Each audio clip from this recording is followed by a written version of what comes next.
Joining us now on the Newstrack live and exclusive is the Principal Scientific Advisor to the Government of India, Professor K. Vijayraghavan.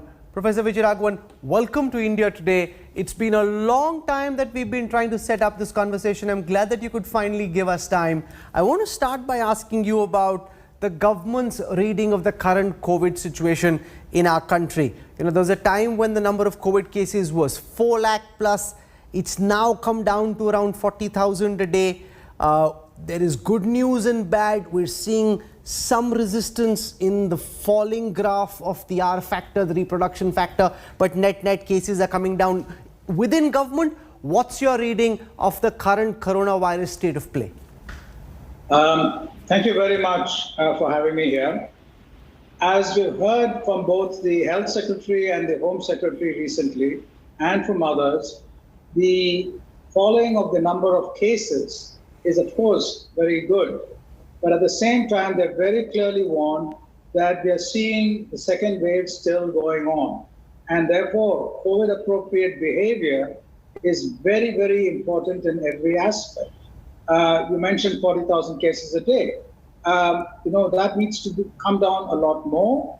And that can come down only if we follow appropriate behavior, have masks, ventilations, and distancing. So there is a very strong message of caution which has come out from the government. Some states like Kerala are contributing a bulk of the COVID cases, almost 30% of the current COVID cases coming from Kerala, which is where coronavirus started out in our country, as it was. So while in other states like Delhi, the graph has come down, in Kerala, it's still holding firm, and also now extending to the northeast, where the number of cases seems to be increasing rapidly. So on Kerala, why has Kerala not been able to get the better of the coronavirus? Is it also because they're testing more? And how concerned are you at this moment about what's happening in the northeast, Professor?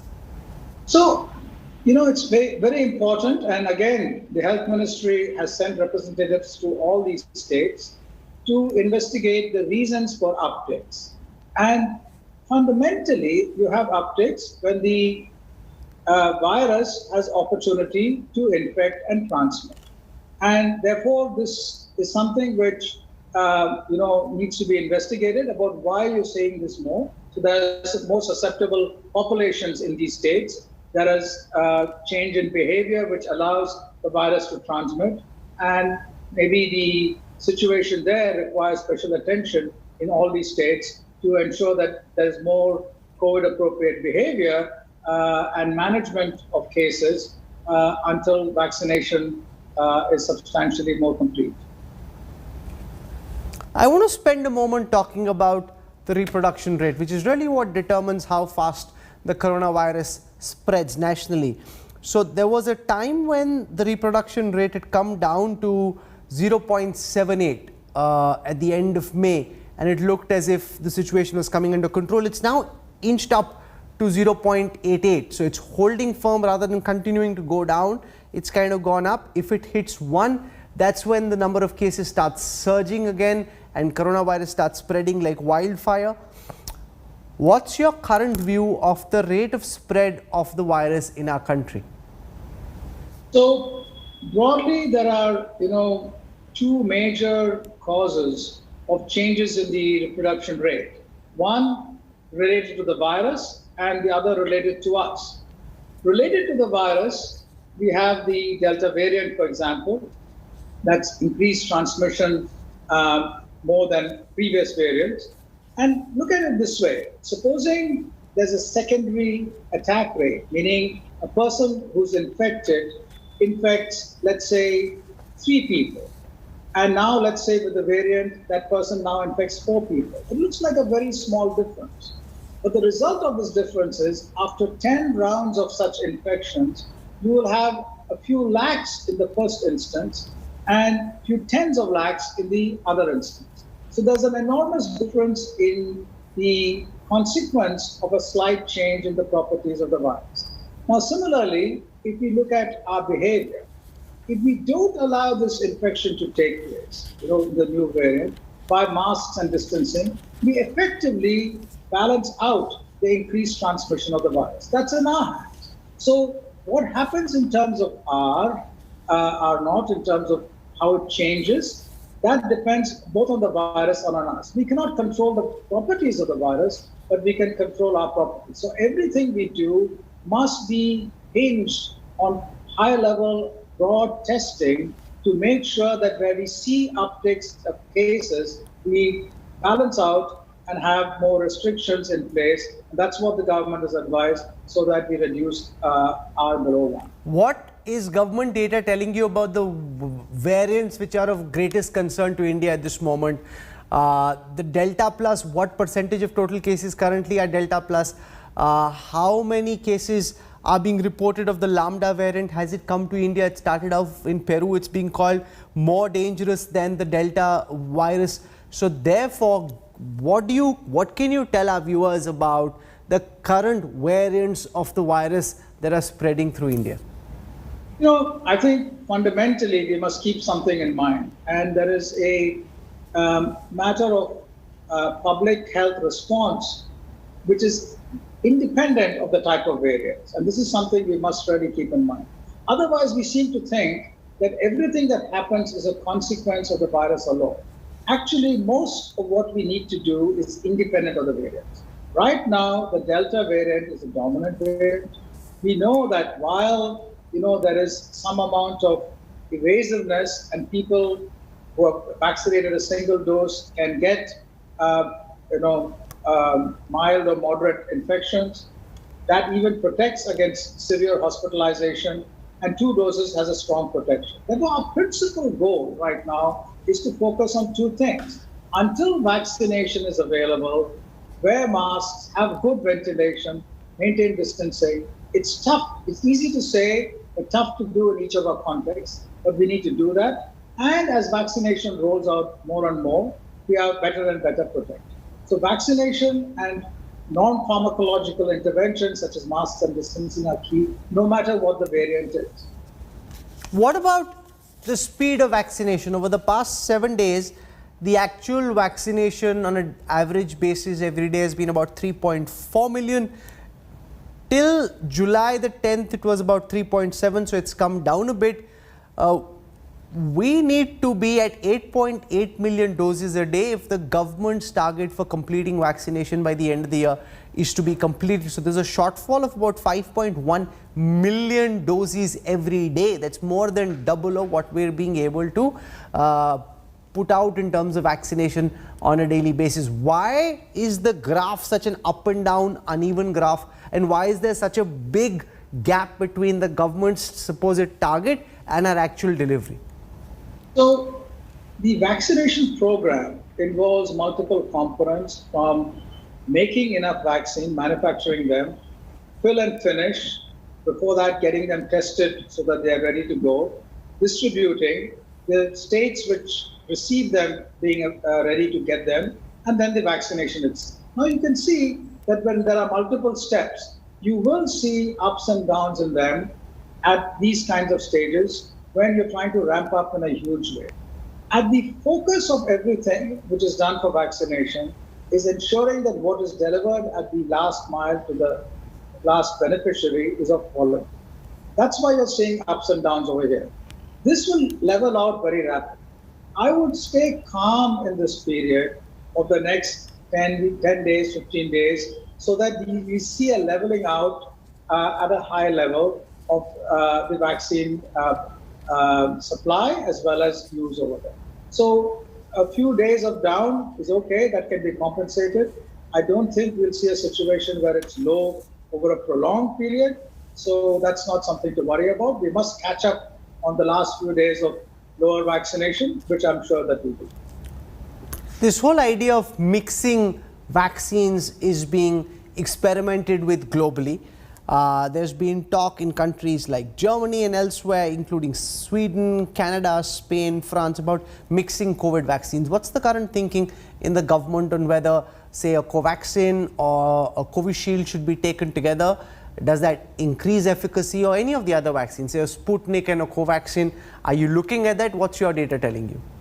So the government research agencies and also internationally, there are trials going on to see that these kinds of mixing, A, don't cause any problem, and B, are more effective than not doing so. And so that's something which we'll have to wait and see what will happen. But fundamentally, we must keep in mind that no matter what the vaccine is, they elicit an immune response to the spike protein or to a component of the spike protein.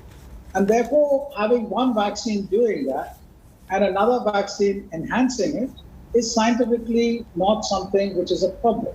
In practice, though, whether this is efficacious or not is something to be tested out, and that's what is being done in multiple locations.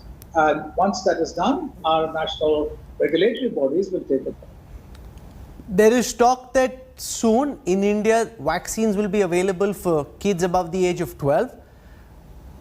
Will that be something the government gives official sanction to? Because a lot of parents very concerned about their children and about when kids will get vaccinated, sir. So that is something which again requires proper decisions from a medical as well as a vaccine efficacy point of view and in terms of the effects on children. And all things point to a direction where this is feasible. Now, in terms of what is there in the program right now, our principal goal is to vaccinate all eligible people above 18. That will be substantial and essentially sufficient to curb the transmission of the virus. That will leave people below 18 as unvaccinated. And as vaccination rolls out to completion in the above 18 group, simultaneously we must look at this other group because those will be the unvaccinated group which will be present at that time. Again, that's a matter which as trials go on nationally and internationally, we'll be able to take a call very soon over the How far are you from taking that decision for allowing children above the age of 12 to get a vaccine? That is exactly the kind of decision, but needs to be seen in two contexts. Again, national and global trials to look at that. And secondly, how that needs to be balanced in terms of the large 18 plus group whose vaccination is a primary goal. The biggest fear at this moment is the ghost or the fear of a third wave. On the basis of all that you know, what's your sense of when this third wave may hit India and what form and nature may it take? The very simple matter, whether it's the first wave or second or whatever, is viruses will spread if there is opportunity. Now, the opportunity can come when there's a large naive population, as was there in the first wave. After that, many people were infected, and that immunity lasted or is lasting for some time. Similarly, after a second wave of a rather substantial surge, you will find people who have been infected, and there are also the major vaccination program going on.